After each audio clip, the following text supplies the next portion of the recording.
Nick, we talk a lot about remakes. We talk a lot about sequels and stuff, and I want to talk today about an alternate reality, tulpa, if you will, a doppelganger of a film. Yeah. We talked recently about Nightwatch, so I figured let's just talk Nightwatch. This is Ewan McGregor headlined a movie before Phantom Menace.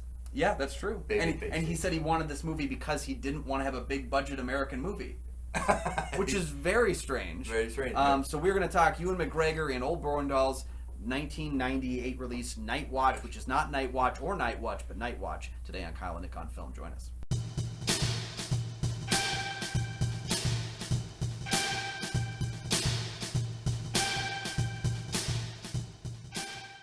And once again, welcome back to the show. I'm one of your hosts, Kyle Goethe from GoatFilmReviews.com. I'm Nick from the St. Paul Filmcast, and once again, thanks for watching, thanks for finding us, and for our loyal viewers, thank you for continuing to support the show. You can follow the show on Twitter and on Instagram. Check out the Patreon for great deals. Today we're going to talk about, I don't know, maybe it is a cult classic from the late 90s. Maybe it's culty. Nightwatch. Because we did another Nightwatch, so we had to do Nightwatch. Exactly, yeah. So law student Martin Bells has taken a job as a night watchman at a morgue with the hope that he can get some studying done. Yeah. But he quickly finds himself suffering from paranoia and disturbing visions. To make matters worse, there's a serial killer on the loose, and Martin seems to be a suspect. All right, nothing is better in your film resume if you can share a scene with Brad Dourif, and Brad Dourif gives you a look like you are crazy insane. Mm-hmm. That is the greatest part of this movie. You can be crazier than Dourif, that's a real win. But Dourif is in a hospital jacket, and looking at you like you are mentally messed up. Yep. That's a win for me. That's yeah. I mean, there's a reason that that Tiffany in the Child's Play movies was actually a popular character, and it's because she was on level crazy with Dourif's acting the whole time. So, yeah, that's true. Ewan McGregor being the leader of this film and being the crazier one in the room is pretty something. So yeah, so this movie actually has a lot of great supporting cast. Josh Brolin's in it as well. He's kind of a star. Uncredited is John C. Reilly. Yeah. Which is we tried to talk about before. Why is he uncredited? Because he has a lot of scenes in it, speaking lines. Yeah, I mean he should be in the main cast listing. I know he wasn't a name actor as much at that point, but he shares as much screen time as like Nick Nolte's character. Right, and of course Josh Brolin does Saw before Saw. Yep, that's true. But yeah. Well, it's fun to note too that different lip, right? Yeah. We talked about Mimic last season, which director Guillermo del Toro also had Josh Brolin in the cast. Also had Alex Karamze in the cast, who appears in this film. Same cinematographer as both. Yeah, and the producer for Mimic was our director, Old Bornedal. Oh yeah, so it's a lot of connections. That's why we did Mimic. It's like we have to do this movie.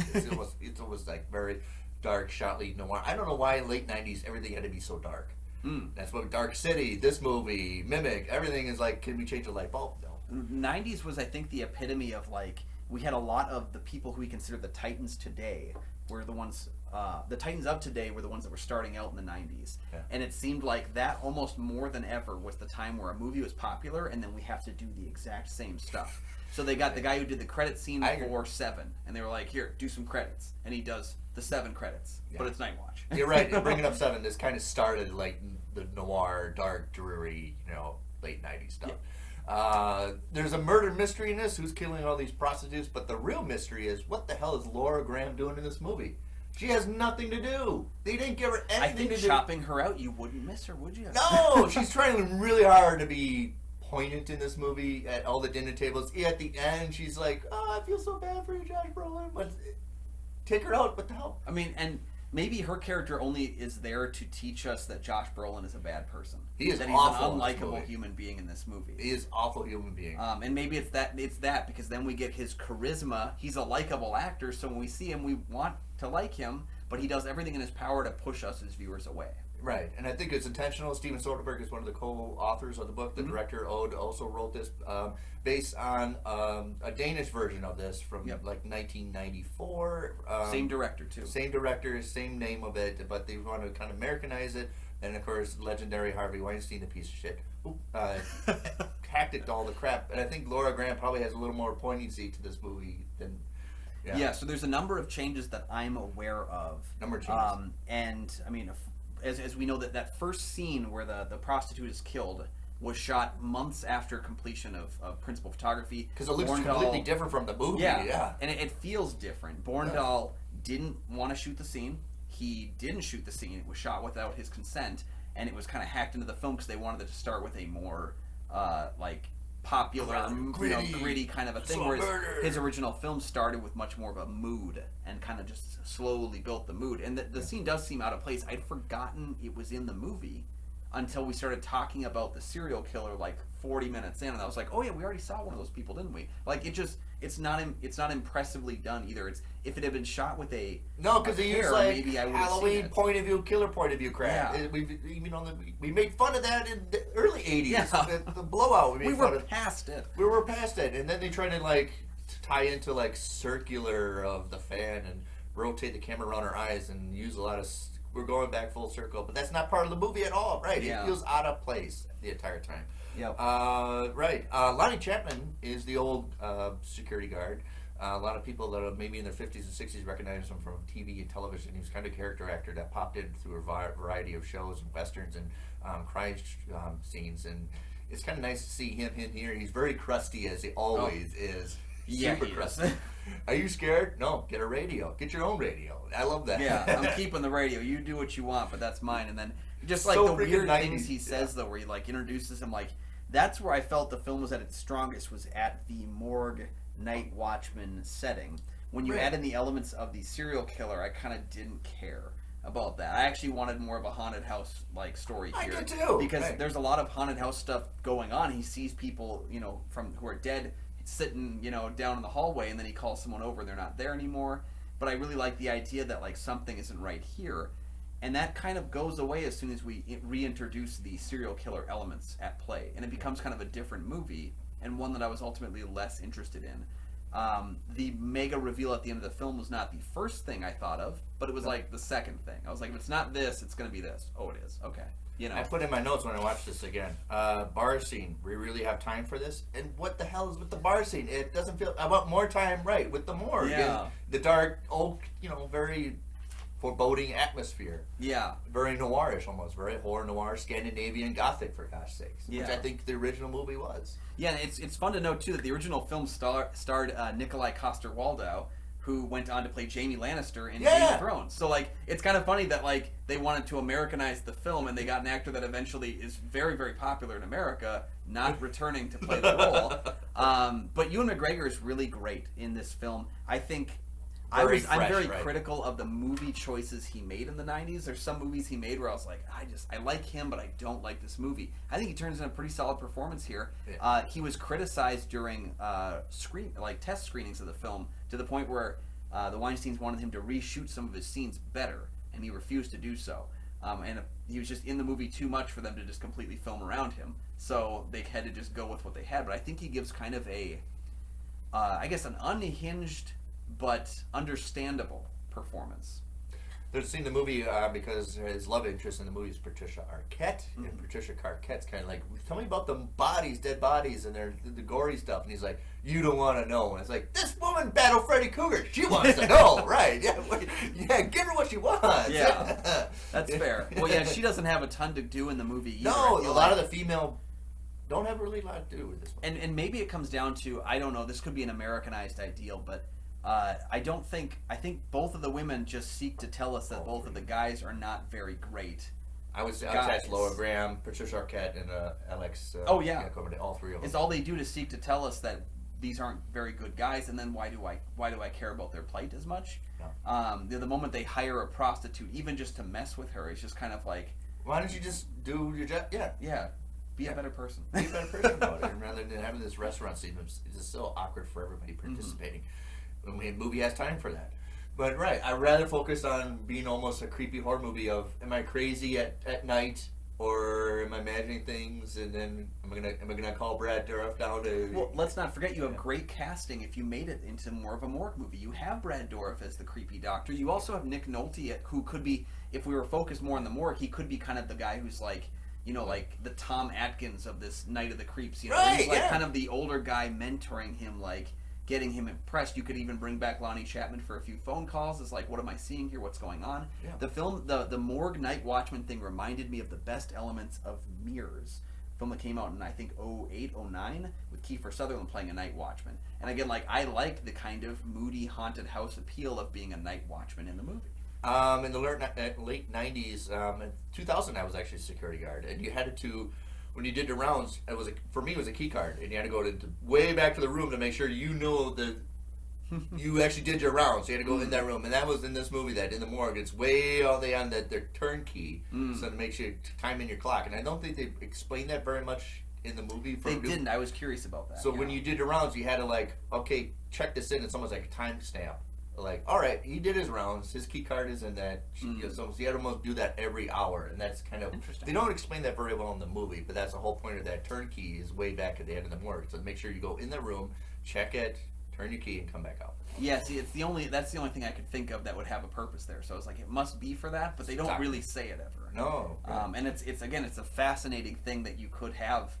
If you wanted to pull more out of that, was have him getting caught up with weird stuff he's seeing and missing his rounds, and what kind of playing with more of that ideal there. Because again, the serial killer stuff, it's what we've seen before, and there's nothing unique brought to the serial killer stuff. No. Whereas you could do something pretty unique with this Night Watchman story. I do like the exposition of Nick Nolte saying, motives are just waste of time. Mm-hmm. People are going to do it no matter what. And then that's true. Mm-hmm. Yeah, I do like that component of which is why we're investigating a murder. Why do we need motive? And sometimes because a lot of workshops is like, when we do something, what's the motive behind it? Well, some people just do it to do it, right? Well, I like that. That's nice because, just a couple years prior, we of course had Scream. More motives are incidental in the new millennium, is what they say. I think even Scream 2 came out right. That was right before this as well. Yeah. And with this film, Nick Nolte kind of is saying the same thing, but his speech is a bit of a different way of going about it, where he says, in every movie, in every TV show, there has to be he likes killing people who are left-handed, and it's some people are just serial killers, and they just want to kill someone, and maybe what you think is maybe motive, he's murdering prostitutes, may just be that he's murdering somebody who's not gonna get him caught, and so it's I like that he's idealistically pointing out being a cop is not figuring out the puzzle sometimes, it's just being in the right place at the right time. Yeah, and motives are just a false sense of security, that's the reason why we just do it to do it to do it. Mm-hmm. Okay? Kind of the Joker's motives. So yeah, it's got a great supporting cast. There's not a lot to do. A lot of not very. They're not doing much supporting. There you go. I like that. But I still like this. I come back to it sometimes. Maybe because the flow is pretty good. I wasn't really bored throughout the movie at all. No. I wasn't wishing it was longer. I wasn't wishing it was shorter. By the time it hit the ending, I was like, okay, here it is. Here's our climax. We're here. We're moving through, and it was just a very clean cut story. Yeah. And while I wish that we'd spent more time in the haunted house element than the serial killer stuff, I thought the way it worked out was okay, it's entertaining and it's exciting. And it was pleasant. Right. Yeah. There's a picture on the wall of somebody in handcuffs, an old photograph. That is the picture of Lewis Thornton Powell. He's an American Confederate who got arrested attempted to kill William Henry Stewart during the Lincoln assassination. Mm. And he was failed, and he's there in chains waiting to be executed for his capital punishment. And that picture is in the movie. I don't know why. It's the same picture too that was in the original film. So there's something about that the director obviously wanted to use again. Yeah. That's an element of unexplained stuff that I don't like. I wasn't pining for in the way I was with the key box. Right. The key box you should explain. The photo was kind of I wanted to look it up after the fact, and that was what I did. Was I saw the movie and that was the part that stuck with me. That's okay if you don't explain the photo because you're going to make your audience want to figure it out anyway. Whereas the key box thing, you should probably tell them what that key box is. But I agree with you. It's an odd picture that creates just an extra mystery, creates a little bit more tension, I think, inside the actual environment, because then he doesn't know what it's there for, and everyone says, "Oh, it's always been here." That's just all there is. Great bat foreshadowing in this. You want to use your rounds, just carry a bat for you, just in case. Yeah. And Lonnie Chapman's like, okay, but then that comes into play a little bit in the movie. Mm-hmm. So it's great foreshadowing. But I know it's coming, in that he sticks his hand through the circular window. Oh, I know it's going to happen. Oh. So it gets kind of very Saw in this movie. There's a lot of elements of blood excitement, to it, where it is kind of a bloody mess at the end with kind of unlocking everything where it's going. It's another reason why I make him watch this, because he likes Saw, and I want to see how it is. Like me some Saw, baby. And it does get a little Saw in this movie. And the only thing, again, like I mentioned always with Saw, I'm more into the mythology. and the mythology of that hospital morgue is what gets me. Yeah. What I think is funny too is there's some differences made in that Steven Soderbergh was hired to sanitize. That's the word he used. Sanitize the script. So instead of the prostitute using her mouth in the scene, she uses her hand in the scene. Wink, wink to what I'm saying. Is that he kind of like toned down some of the more, I want to say, risque elements to it, just but kind of like Americanize it for our audience who's not prepared to see that stuff on film. And then you also have the original musician Joachim Hallbeck, who was replaced and rescored at times by Marco Beltrami, who had worked on the Scream films. They brought him in to do some rescoring on some parts they didn't like, and in fact he was the one who scored the opening scene because the filmmaker did not want to get involved with that scene. It wasn't his scene. So at the end of the day, the film was taken away and Weinsteinized into a bit more of a conglomerated mess. And Ewan McGregor, even back in 2019, said that, I think he used the phrase, Weinstein ruined that film. And I think, I don't think he ruined it 100%, but I bet there's a better film in there. Very points. Because, right, a lot of supporting characters, like, well, yeah.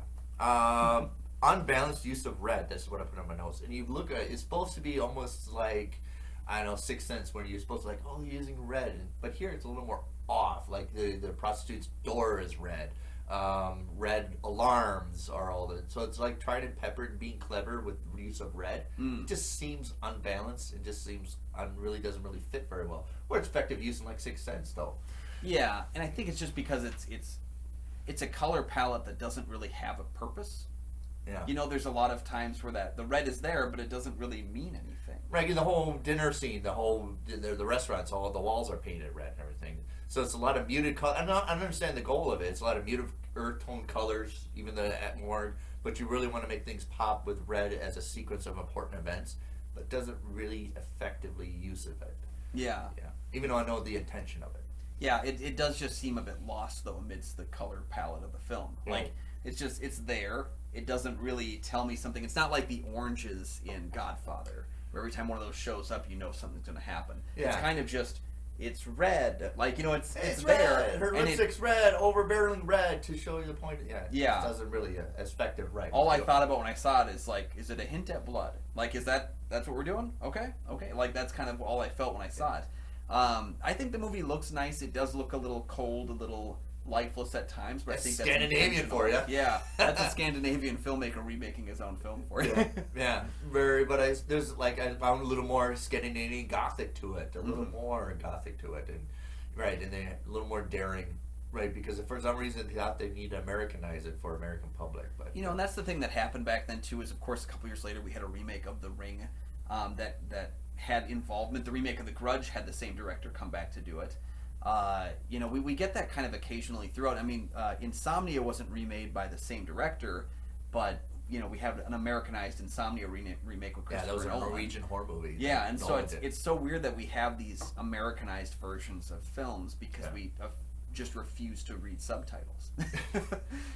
But overall, it's one of those like, you want to see this again? Yeah. My wife says the best part of the movie is the music. Very alt folk, late 90s when we were in college music that we harken back to. We had radio. Nowadays you just pull out your phone and listen to the Sirius radio, and he's got his Walkman. He brings his own radio. It's a Walkman. My wife and I still got a chuck out of that. Like that's late 90s college kid. I think it's a film to watch for McGregor. I think he turns in a really engaging performance. I like when he gets a little unhinged, a little kind of loosey-goosey. Like there's that particular shot where he's kind of like sliding around on like the main floor of the morgue where his office is, and he's listening to music and he's got his hands up and he's kind of dancing to it and stuff. He's got a very unhinged quality to him. He just never really gets the opportunity to show it off. You don't see Obi-Wan Kenobi hanging out, on the cheek with everyone, just kind of like, hey, what's going on? I like when he gets a little chance to be weird and crazy. And I revisited Birds of Prey recently, and I think his turn as the villain in that film is so great because he just is having fun. It's a little more poppy, things, It's a little more poppy. I like seeing him do that. Dr. Sleep, even when he appears in that, he gets to have a little bit more unhinged, a little bit more fun playing. There's a little more danger to him than Danny. Yeah. Is he going to go back to being an alcoholic, or is he going to be a little more of a fighter to him? So I think we forget Ewan McGregor can do both.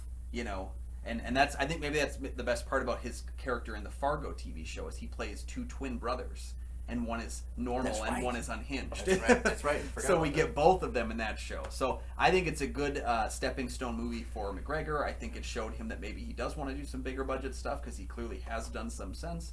And it's a movie where his showcase is the best part of it. So it's a hot mess of a slasher horror movie, but there's some effective things to it, even though there's some discombobulated, and we can see where it kind of get ruined a little bit. But yeah, there's some things that it's not a great movie, but I had fun watching it. Yeah. And I'm more positive than negative. Very mixed, but more positive than negative on the finished product. So, what do you think about Nightwatch? Is it your favorite Nightwatch movie? Do you like this one, or do you like the one we talked about, the Russian one recently, or the original film that this is based on? There's another one from the 60s, I think, with Elizabeth Taylor. There's a 1973 one I know that I saw online that's as well. Elizabeth Taylor. There's a lot of Nightwatches, and if you're having fun with this gimmick, we might just keep going. I don't know. But let us know in the comment section down below if this is your favorite Nightwatch or your favorite Ewan McGregor performance. We'd like to know about your favorite McGregors. Let us know down in the comment section down below, and don't forget you can like and subscribe. It helps us out, and it helps you out. You never miss an episode. As well as what Nick mentioned earlier, check out that Patreon, patreon.com/KyleNickOnFilm. You can join the Patreon for tiers as low as $1. And at every single level, you'll get access to our show, Picks with Kyle and Nick. Our exclusive content on the Patreon is $5 and up. You can also help being on a rotation of Patreon selected episodes.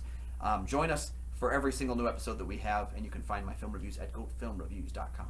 You can find my podcast, the St. Paul Filmcast, anywhere you find podcasts. It's the internet. Yeah. You can find it on the internet. How about you don't need a Walkman to find St. Paul Filmcast. Just find it on the internet. Right. We'll see you next time.